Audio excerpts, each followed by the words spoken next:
त्याच्यावरून याती तातडी मोहदरे गातली उडी तो मरेशी लवडी सवडी अंगद कडाडी ठोकिला. प्रभु रामचंद्र भगवान की जय. सर्व श्रोते माय सर्वांच्या चरणी नमस्कार.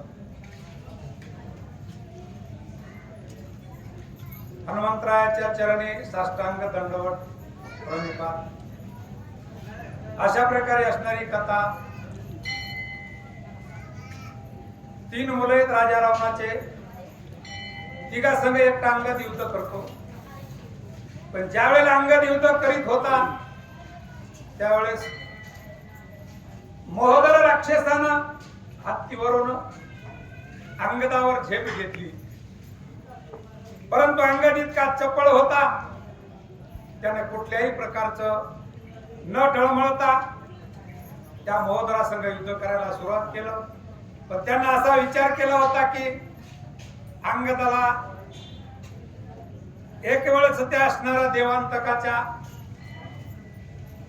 शस्त्रानं थोडी चक्कर आली होती. त्याने सांगितलेला धरा आणि घेऊन चला. कशाला घेऊन चला? यानं लय सगळा मंडपन तिथं उपटून आणला होता. पण काय म्हणले तुम्ही याला धरायचा प्रयत्नच करू नका. त्याच्यात किती ताकद आहे तुम्ही माहिती म्हणले सगळं आपल्याला. कारण एवढा मोठा सभा मंडप उचलून द्यायचा म्हणजे काय एक दगड उचला ना आपल्याला.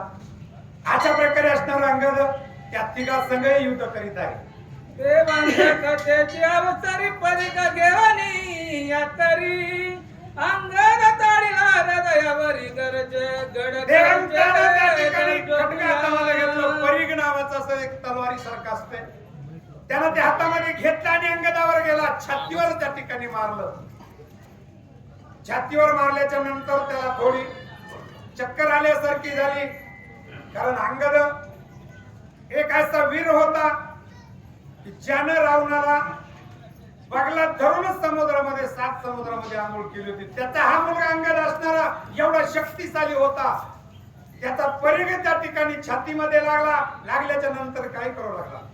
परिघ तुळनिया साठपत पळे रणरंगी तळपता गाव मागुता गोय हानी वारंवार. आणि ज्यावेळेला अंगदाला त्या ठिकाणी परिघ मारला त्यानं ते थरला आणि हिसकूनच त्या ठिकाणी खाली असा जमिनीवर त्या ठिकाणी देवांतक पाडलेला.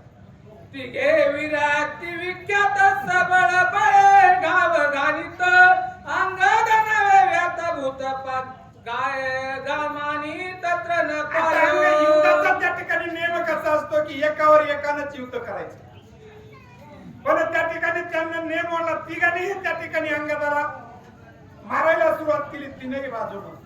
पण अंगद शक्तिशाली वीर असल्यामुळं प्रत्येकाचा घाव चुकवायचा आणि आपला त्या ठिकाणी त्याला घाव मारायचा. म्हणजे कुठल्याही प्रकारची इजा अंगदानं होऊन दिली नाही असा शक्तिशाली अंगद आहे.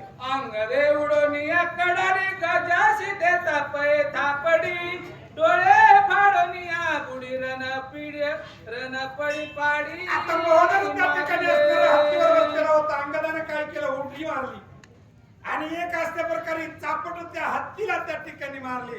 त्याला त्याच्याहून असं असणार हिसकावून बाजूला पडल्यासारखं असं त्या ठिकाणी त्या मोहदराचं केलेलं आहे. मोहदराचा महास्ती थपाहानोनी पाडीला शिटी गजदंत उपडून या हाती देवांतका प्रती. आता एका चापटीने जर हत्ती त्या ठिकाणी असणार चक्रावून गेला असत किंवा तो हत्ती त्या ठिकाणी असा जमिनीवर जर पडत असेल तर अंगदाची ताकद किती असेल. बुक्की आणायची शस्त्रास्त्र आणायचं तर बाजूला चापटीनं त्या ठिकाणी हत्ती असा खाली पडला.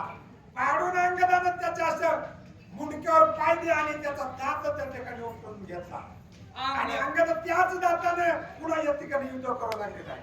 अंगदे पूर्व रागे करी देवांतकाचे उरावरी दे गजदंत हाणून निज गजरी तरेवरी पाडीला. आता ज्यावेळेस त्या हत्तीचा दात काढला आणि लगेच समारक्त मुखी रुधिराते वमित रणी मूर्छित पडियला.